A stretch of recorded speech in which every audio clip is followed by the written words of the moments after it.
Hello friends, welcome to my YouTube channel. તો આજે આપણે બનાવીશું ઓછા ખર્ચે શિયાળા માટે ડ્રાયફ્રૂટ ચીકી કે ખજૂર ચીકી પણ કહી શકો. બહુ ટેસ્ટી એવો પરફેક્ટ બનશે. જે દુકાનમાં મળે તેવો જ આપણે ઘરે બનાવીશું. તો ચાલો બનાવવાનું શરૂ કરીએ. તો એના માટે આપણે જે પોચો ખજૂર આવે છે તે જ લેવાનો છે. મેં અહીંયા કિમિયા ખજૂર આવે તે લીધો છે. તમે કોઈ પણ ખજૂર લો પણ તે સાવ પોચો હોય તો વધારે સરસ બનશે. આ ખજૂરને આપણે છરીની મદદથી કે હાથથી પણ ઠળિયા કાઢી શકાય છે. તો આવી રીતે એક એક કરીને બધા ખજૂરના ઠળિયા કાઢી નાખીશું. ઠળિયા કાઢીને આપણે ખજૂરને સાઈડમાં રાખી દઈશું. અને ખજૂર આ 150 ગ્રામ જેટલો છે એટલે આપણે કાજુ બદામ પણ તે જ માપમાં લેશું. જો તમે ત્રણેયનું માપ એક સરખું રાખશો તો બહાર જેવી જ પરફેક્ટ બનશે. હવે આપણે એક પેન મૂકીશું. પેન ગરમ થાય એટલે આપણે 1 જ ચમચી ઘી નાખવાનું છે. ઘી ગરમ થાય એટલે બદામને આપણે રોસ્ટ કરી લેવાની છે. બદામને શેકવાથી બહુ સારો એવો ટેસ્ટ આવે છે. આ રીતની શેકાઈ જાય એટલે તેમાંથી થોડી થોડી તિરાડ પડશે એટલે આપણી પરફેક્ટ એવી શેકાઈ ગઈ છે. તો તેને આપણે એક બાઉલમાં કાઢી લઈશું. હવે એ જ ઘીની અંદર આપણે કાજુને પણ ફ્રાય કરી લેવાના છે. આ રીતે આપણે તેને પણ હલકા બ્રાઉન જેવા થાય ત્યાં સુધી શેકવાના છે. આ રીતના થાય એટલે આપણે તેને બહાર કાઢી લઈશું. હવે આ કાજુ બદામને આપણે થોડાક ઠંડા થવા દેવાના છે. ઠંડા થઈ જાય એટલે તેને છરીથી આ રીતે થોડાક મોટા કટકા કરી લેવાના છે. તમારે આખા રાખવા હોય તો પણ તમે રાખી શકો છો. બંનેમાં કાંઈ જ ફેર નહીં પડે. તો આ રીતનું કટિંગ કરીને આપણે સાઈડમાં રાખી દઈશું.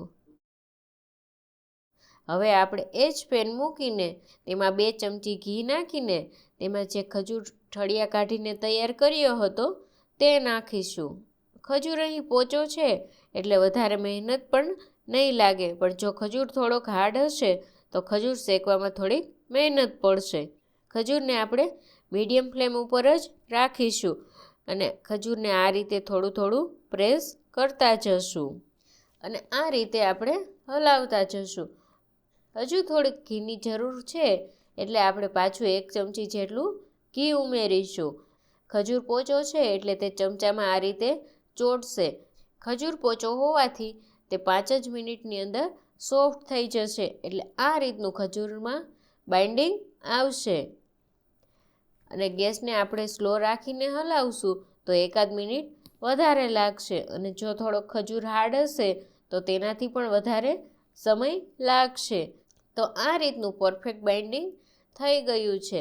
તો તેમાં આપણે કાજુ બદામના કટકા ઉમેરીશું અને કાજુ બદામ ખજૂર સાથે એકદમ સરસ મિક્સ થઈ જાય તે આ રીતે થોડુંક દબાવતું જવાનું અને હલાવતા જવાનું એટલે સારી રીતે બધું મિક્સ થઈ જશે. અહીંયા આ રીતે મિક્સ થતાં 2 થી 3 મિનિટ તો લાગશે. ત્યાર પછી આપણે ગેસને બંધ કરી દઈશું. તો આવી રીતે સરસ એવું મિક્સ થઈ જાય એટલે આપણે એક ડીશની અંદર ઘી લગાડીને તેમાં આ મિશ્રણ નાખીશું. જો તમારે મીઠાઈની ચોકી હોય તો તેમાં તમે બટર પેપર રાખીને પણ તમે તેમાં સેટ કરી શકો છો. તો આવી રીતે આખી ડીશમાં નાખીને એક વાટકામાં તળિયાના ભાગમાં આપણે ઘી લગાડીને તેમાં ફેરવશો એટલે આખી ડીશમાં એક સરખું થઈ જશે.